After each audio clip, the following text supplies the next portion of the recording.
어이구, 이게 누구야? 아직 지구에서는 화석연료를 많이 쓰고 있군요. 그렇지. 지구에서는 화석연료를 주로 많이 쓰고 있고, 그리고 원자력하고 재생에너지를 이제 조금 쓰고 있단다. 아직 화석에너지가 대부분이지. 그렇군요. 우리 행성에선 화석에너지는 더 이상 쓰지 않는데 지구는 에너지 계획이 있나요?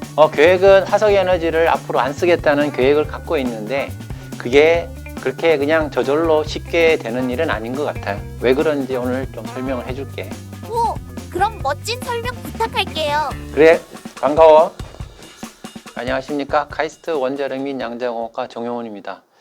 오늘 제가 화석연료, 과연 우리가 화석연료와 이별할 수 있을까, 어떻게 할 수 있을까에 대해서 짧게 한번 말씀을 드리고자 합니다. 그리고 화석연료가 요즘 굉장히 우리가 떠나야 될, 쓰지 않아야 될 그럴 에너지로 이미 이제 자리매김을 해가고 있는데요. 그렇지만 화석연료를 실제 안 쓴다는 것은 생각보다 참 쉽지 않은 문제인 것 같습니다. 그리고 화석연료가 마냥 우리가 악이라고만 이야기할 수가 없는 게, 우리가 지난 100년, 200년의 산업혁명 이후의 시간들을 돌아보면 인간에게 화석연료는 굉장히 큰 혜택을 가져다 줬습니다. 예전에는 평균 수명이 30세, 40세 정도였는데, 에너지와 백신, 그리고 에너지와 연계된 게 식량이죠. 이 문제가 해결됨으로써 현재처럼 평균 수명이 70, 80, 90까지 이렇게 늘어나게 된 거죠.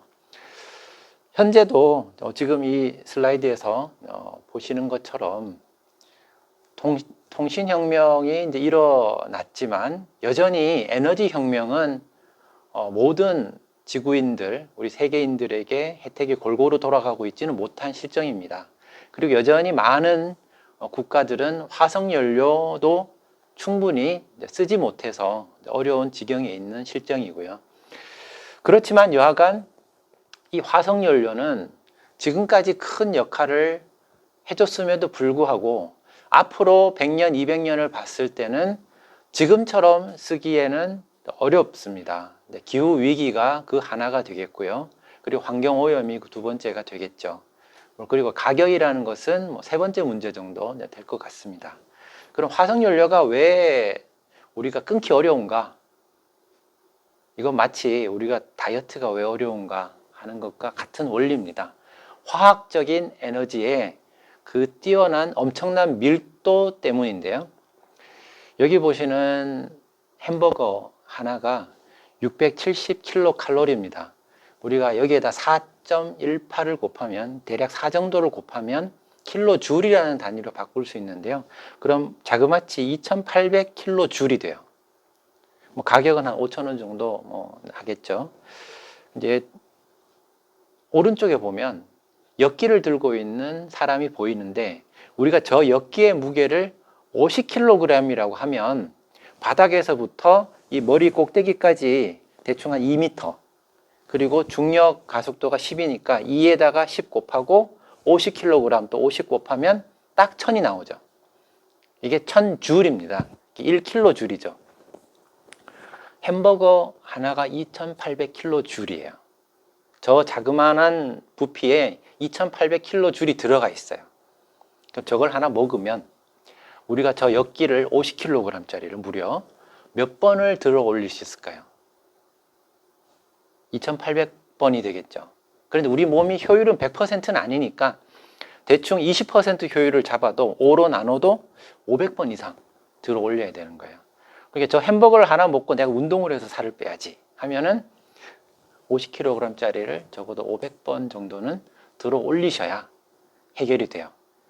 그래서 살을 빼시려면 안 드시는 것이 가장 좋은 길입니다. 왜냐하면 저기 들어있는 화학 결합에서 나오는 에너지라는 것은 밀도가 굉장히 높아요.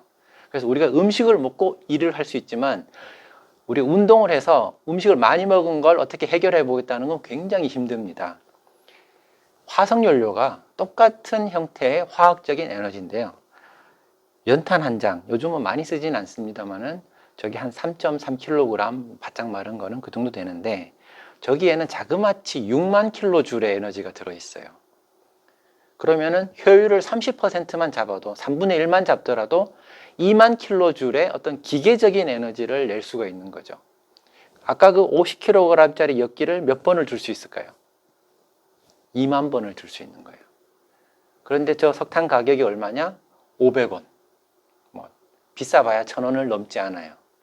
자, 그럼 여러분 중에 50kg짜리 무거운 물건을 2m 위로 이렇게 들어 올리는 일을 2만 번 하면 제가 500원 드리겠습니다. 그러면 하실 분이 있을까요? 없겠죠. 5,000원 드려도 안 될 거고요. 5만 원 드려도 안 될 거예요. 50만 원도 아마 거들떠 보지 않을 겁니다. 한 5천만 원 뭐 정도 돼야지 한번 해볼까 하는 생각을 가지시겠죠. 그러니 화석 연료를 가지고 기계적인 일을 뽑아내는 기계를 만들고 나서는 저 화석 연료를 안 쓴다는 것은 정말 어려운, 왜냐? 저 연탄 한 장으로 50kg짜리를 2만 번을 들어 올릴 수 있는 길이 있는데 그걸 예전에는 뭐가 했습니까? 사람이 했고 말이 했죠. 다시 돌아갈 수는 없어요. 다시 사람이 그 힘든 일을 하고 말한테 그걸 시키는 일은 다시 돌아갈 수가 없는 거죠. 그래서 산업혁명이 일어났던 거예요. 아마 그때 석탄을 금지한다라고 법을 만들었어도 아마 몰래 썼을 정도로 아주 매력적인 것이 화석 에너지였습니다. 그리고 지금까지 우리가 이런 어떤 문명의 혜택을 누리고 있는 것도 따지고 보면 대부분 화석 연료의 그 에너지 덕분이었다고 볼 수 있고요. 그리고 저렇게 저렴한 가격으로 공급이 됐기 때문에 모든 사람이 골고루 그 혜택을 누리고 있다고 볼 수가 있을 것 같습니다. 우리나라의 산이요, 예전에는 이렇게 생겼었습니다. 70년대예요. 제가 태어났던 그 무렵에는 우리나라 산들이 저 산에 누가 있는지 다 알 정도로 그냥 민둥산이었어요. 그래서 4월 5일 식목일에 가서 저렇게 다들 나무를 심고 했죠. 그래서 지금은 어떻습니까? 산에 누가 들어가 있어도 알 수가 없을 정도로 울창해졌죠. 그런데 저 산의 나무가 저렇게 푸르르게 지금까지 자랄 수 있었던 게 무엇 덕분인가? 석탄, 가스, 그리고 기름, 화석연료 덕분입니다. 따지고 보면. 우리가 집에서 연탄을 떼고 연탄으로 밥을 하고 연탄으로 난방을 했기 때문에 산에 나무를 베지 않아도 됐었던 거죠. 그런데 만약 연탄도 없고 아무것도 없었다. 그러면 어떻게 했을까요? 식목일날 나무 심고 그날 저녁에 그 나무 잘라다가 저녁에 밥을 하고 난방을 했을 겁니다. 그러니 어찌 보면 지금의 저 푸른 숲은 화석연료, 결국 죽은 나무죠. 아주 오래전에 죽은 나무죠. 그리고 오래전에 죽은 동물들이고 그것들이 지금의 나무를 살린 거라고 볼 수 있어요. 그래서 두 가지 측면이 있습니다. 앞으로는 화석연료를 더 쓰기 어렵지만 지금까지 썼던 화석연료 덕택에 지금의 우리가 살고 있다는 것을 알 수가 있죠. 좀 더 길게 보면 그 화석연료라는 것은 예전에 석탄기, 주라기, 백악기 이때의 나무들과 공룡들과 어떤 동물들이 죽어서 땅속에 묻혀서 아주 오랜 시간이 지나서 지금 바뀐 것이 화석연료예요. 그러면 저 화석연료라는 것이 그 오랜 세월 동안 축적이 돼서 만들어진 건데 그 축적된 화석연료를 지금 너무 빠르게 쓰고 있다는 것이 큰 문제입니다. 얼마나 빠르냐 하면 현재 산소 농도가 20%예요. 그런데 석탄기에 가장 높았던 산소 농도가 35%예요. 무려. 그러니까 우리가 마치 산소 탱크를 등에 짊어지고 있는 듯한 그 정도였겠죠. 그러니까 70cm가 되는 잠자리들이 날아다닐 수가 있었고요. 그리고 백악기에는 공룡이 날아다닐 수가 있었어요. 그 날아다녔던 공룡이 딱 기린만 합니다. 이 기린만한 공룡이 날아다닐 수 있었는데 비결이 뭐냐? 그때 산소 농도가 30%를 넘었던 거죠. 산소가 충분하니까 그 큰 덩치도 날개짓을 하면서 날 수가 있었던 겁니다. 그런데 여러 번의 멸종이 있었죠. 그 대멸종은 산소 농도가 이렇게 떨어지는 걸로 이렇게 나타나는데요. 35% 산소 농도가 무려 15%로 갑자기 떨어지는데 수천만 년 동안 그렇게 떨어졌습니다. 그게 대멸종을 가져왔는데 지금 우리는 산소 농도가 21%, 20% 정도 되는데 1년에 100만 분의 2 정도, 2ppm이죠. 그 정도로 줄어들고 있어요. 반대로 CO2 농도는 2ppm씩 늘고 있고요, 매년. 그러면 딱 10만 년만 지금 속도로 가게 되면 산소 농도는 0으로 가게 됩니다. 대멸종기에 있었던 산소 농도 변화가 수천만 년 동안 한 20% 정도 변했던 거예요. 그런데 지금 우리가 화석연료를 쓰는 속도는 자그마치 10만 년 안에, 딱 10만 년 안에 모든 산소를 고갈시킬 수 있는 속도로 가고 있어요. 그러니 지금의 속도로 계속 가는 것은 불가능하겠죠. 우리가 대안을 찾아야 돼요. 그렇지만 그동안 대안, 소위 대체 에너지라고 해서 여러 시도들을 많이 했지만 성공할 수 있었던 것은 현재까지는 원자력이 유일합니다.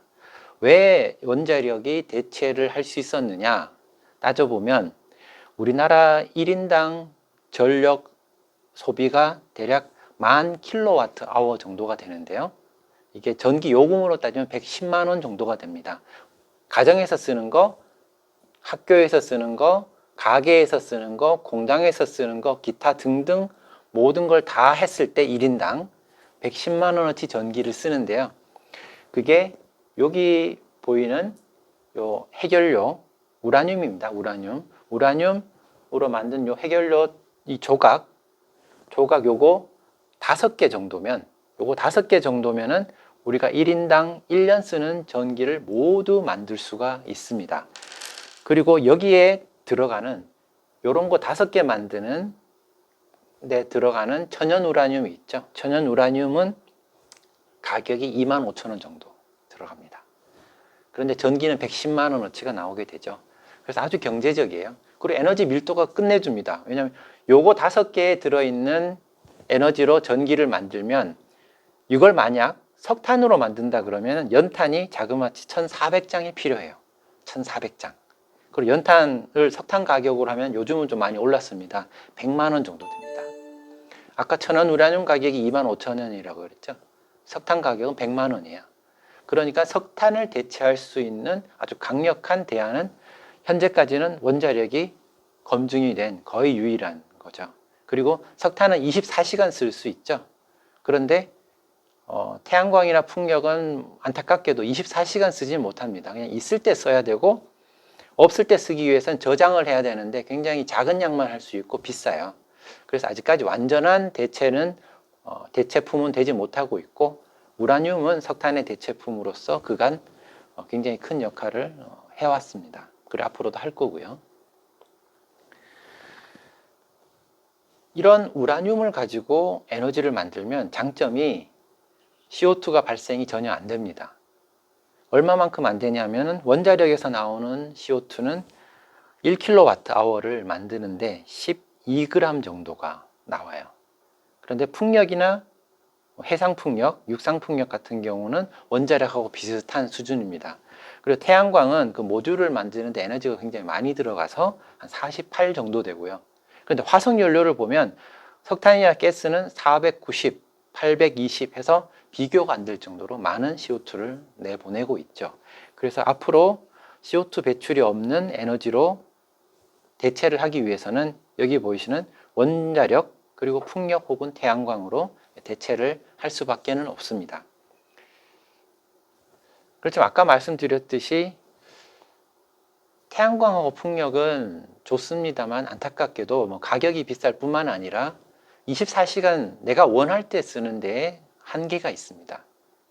그런 측면에서 원자력은 일단 지금까지 화석연료를 대체하는 아주 강력한 대안으로서 가능한데요.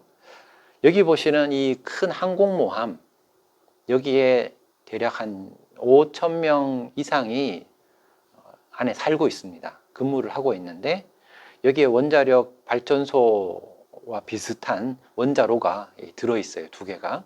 들어있어서 한번 연료를 집어넣으면 한 2, 30년 계속 쓸 수가 있어요.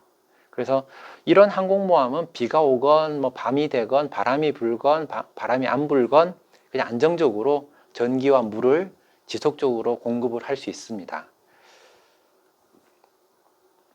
그래서 현재까지는 원자력이 주종을 이루고 왔는데 앞으로는 그럼 어떻게 해야 되느냐? 재생에너지, 태양광과 풍력이 되겠죠. 이것들도 최대한 활용을 같이 해야 됩니다. 해야 되는데 문제는 태양광, 풍력만으로는 앞으로는 어렵다는 거죠. 여기 보시는 이 로버들이 화성에서 활동하고 있는 로버들입니다. 오른쪽에 보시면 큐리오시티라는 로버가 있는데 얘는 원자력 전지로 작동하는 원자력 로버고요. 왼쪽에 보시면 오퍼튜니티라는 태양광 로버가 있습니다. 그런데 안타깝게도 이 오퍼튜니티라는 태양광 로버는 화성에 모래 폭풍이 왔을 때 그냥 생을 미션을 마감을 했습니다. 왜냐하면 낮에 태양이 잠깐 있을 때 좀 작동을 하고 그리고 밤새도록 그 추위를 견디기 위해서 전기를 저장해 놓은 거를 조금씩 쓰면서 견디는데 모래 폭풍이 와서 며칠간 해가 안 보이고 태양 전지에 모래가 올라앉고 뭐 이런 일이 생기면서 말하자면 완전히 방전이 되고 수명이 다 돼버린 거죠. 그때 똑같은 시기에 이 큐리오시티라는 원자력 로버도 화성에 같이 있었는데요. 얘는 아직까지도 활동을 하고 있습니다. 왜냐하면 얘는 원자력 로버이기 때문에 태양 빛이 있건 없건 모래 폭풍이 있건 없건 지속적으로 활동이 가능해요.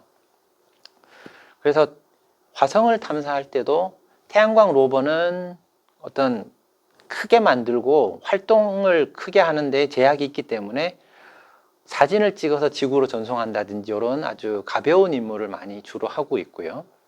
원자력 로버는 좀 힘든 일도 할 수 있기 때문에 땅을 파고 뭐 시료를 채취하고 분석하고 그 자료를 지구로 보내고 하는 그런 일들도 하게 됩니다. 최근에 로버를 또 하나 보냈죠. 퍼시비어런스라는 로버를 보냈는데 얘도 원자력 로버입니다. 그런데 같이 따라간 게 있어요. 여기 왼쪽에 보시면 조그만한 드론처럼 생긴 게 있는데 이게 태양광 헬리콥터입니다. 그래서 최초로 화성에서 비행을 한 물체가 되는데요. 여기에서도 보실 수 있듯이 이 태양광 로버는 하루 동안 이렇게 충전한 다음에 한 90초 정도 이렇게 비행하고 나면은 또 그 다음날 또 충전을 해야지 쓸 수가 있는 그런 로버인데 가볍기 때문에 또 그 나름대로의 미션을 또 할 수가 있죠. 또 원자력은 밤새도 쓸 수 있고 태양이 없어도 바람이 불어도 쓸 수 있기 때문에 또 무거운 임무를 또 할 수도 있어서 이 두 개를 이렇게 조합해서 쓰고 있습니다. 왜냐? 화성에서는 화석연료를 쓸 수가 없거든요. 산소도 없고 화석연료도 없습니다. 그러니 우리 지구의 미래도 산소는 있지만 화석연료를 더 이상 지금과 같은 속도로 쓰면 안 되기 때문에 다른 대안을 찾아야 되고 제가 오늘 말씀드린 바와 같이 원자력은 24시간 우리가 필요할 때 쓸 수 있고 우리가 안정적으로 의존할 수 있는 에너지이기 때문에 사용을 하고 그리고 태양광과 풍력도 우리 24시간 쓸 수는 없지만 나름대로 기여할 수 있는 부분이 있기 때문에 같이 조합해서 쓰는 것이 어떤 미래의 에너지 해결 방안이 되지 않겠나 생각을 합니다. 그리고 미래는 아마 이렇게 변모할 겁니다. 여기 보시는 가운데에 이렇게 실린더처럼 생긴 건물이 있죠. 전기차 충전소입니다. 여기는 지하철역이 되겠는데요. 지하철역까지 전기차를 타고 가서 충전 빌딩에 주차를 하면 충전이 돼요.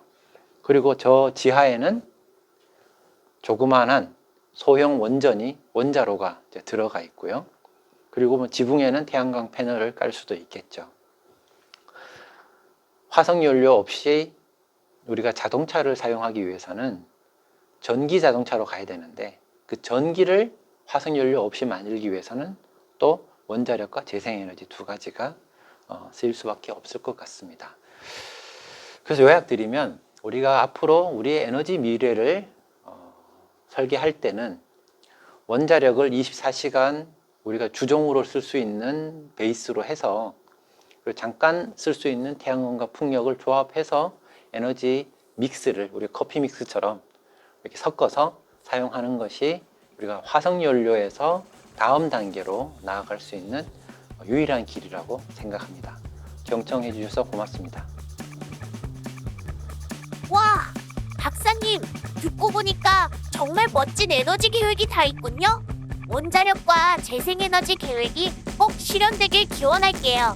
지구의 원자력을 위하여 다 함께 화이팅! 파이팅!